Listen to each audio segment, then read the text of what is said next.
IPL PSL মাতানো Mustafiz যোগ দেবেন the 100 tournament খেলতেও। দ্য 100-এর হয়ে মাঠে নামার আগেই মুস্তাফিজুর রহমান পেলেন আরও এক সুখবর, খেলবেন এবার তিনি কানাডা সুপার 60 লিগের দল ভ্যানকুভার অ্যাঙ্কর্স ইতোমধ্যে দলে ভিড়িয়েছে কাটার মাস্টার মুস্তাফিজুর রহমানকে।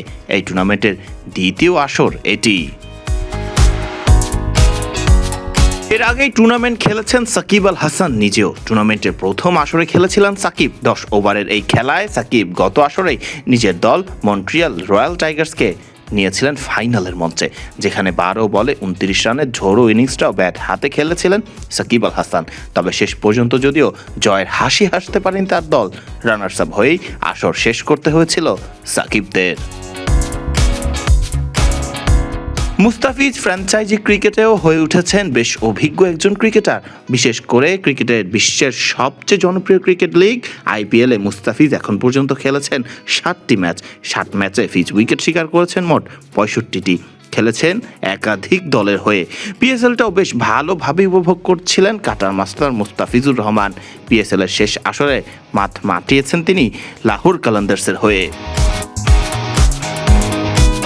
তবে সদ্য জিম্বাবুয়ে সিরিজে ইনজুরিতে পড়েছিলেন মুস্তাফিজ, ফলে শঙ্কা জাগে মুস্তাফিজুর রহমানের মাঠের ক্রিকেটে ফেরা নিয়ে। যদিও মুস্তাফিজুর রহমানের দ্য 100-এর দল বার্মিংহাম ফিনিক্স জানিয়েছে বিবৃতিতে মুস্তাফিজ খেলবেন দ্য 100-এর চলতি আসরে।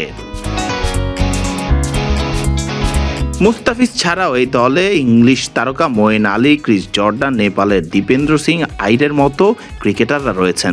দলটির প্রধান কোচের দায়িত্বে থাকবেন মিকি আর্থার। টুর্নামেন্টে আরও খেলবেন Tom Curran, Imad Wasim, Colin Munro, Andre Russell, Nicholas Pooran, Chris Lynn, Sikandar রাজারা। আগামী 29 সেপ্টেম্বর শুরু হবে এই টুর্নামেন্ট, যা চলবে 4 অক্টোবর পর্যন্ত।